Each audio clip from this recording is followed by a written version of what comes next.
ইরানকে দেখে শিক্ষা, আর থেমে থাকবে না কিম জং উন। ইরানকে পারমাণবিক অস্ত্রের অধিকারী হতে দেওয়া হবে না বলে সিদ্ধান্ত নিল যুক্তরাষ্ট্র নেতৃত্বাধীন পশ্চিমা বিশ্ব।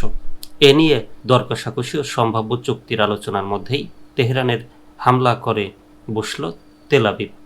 ইরানের পাল্টা প্রতিরোধে ইসরায়েল যখন কোণঠাসা, তখন যুক্তরাষ্ট্র B-2 বোমার পাঠিয়ে 3টি পারমাণবিক স্থাপনায় বাংকার ব্লাস্টার ফেলল যুক্তরাষ্ট্র।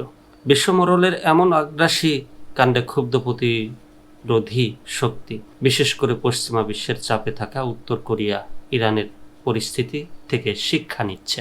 মার্কিন সংবাদ মাধ্যম CNN এর প্রতিবেদনে বলা হয়, তেহরানের পারমাণবিক উচ্চাকাঙ্ক্ষার সঙ্গে সম্পর্কিত স্থাপনাগুলোকে লক্ষ্য করে আমেরিকা B-2 বোমারু বিমানের হামলা বিশ্বের উদীয়মান শক্তিকে নাড়িয়ে দেয়। পূর্ব এশিয়ার নীতি নির্ধারক এবং বিশ্লেষকরা ইতিমধ্যেই ঘটনার মূল্যায়ন শুরু করেছেন। তারা গুরুত্বপূর্ণ প্রশ্ন সমাধানের মুখোমুখি হচ্ছেন। এই ঘটনা উত্তর কোরিয়ার কাছে কি সংকেত পাঠাবে, যে দেশটির পারমাণবিক অস্ত্রাগার ইরানের চেয়ে অনেক বেশি উন্নত?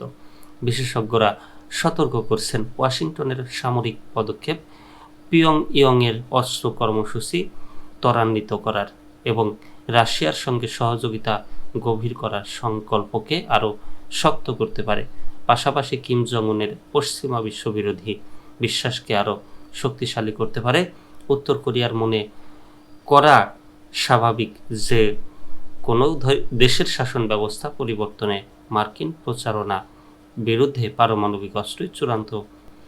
উত্তর কোরিয়াকে তার পারমাণবিক অস্ত্র কর্মসূচি ত্যাগ করতে রাজি করার জন্য বছরের পর বছর ধরে প্রচেষ্টা চালাচ্ছে যুক্তরাষ্ট্র, কিন্তু কিম সরকারের কাছে একাধিক পারমাণবিক অস্ত্র রয়েছে বলে মনে করা হয়।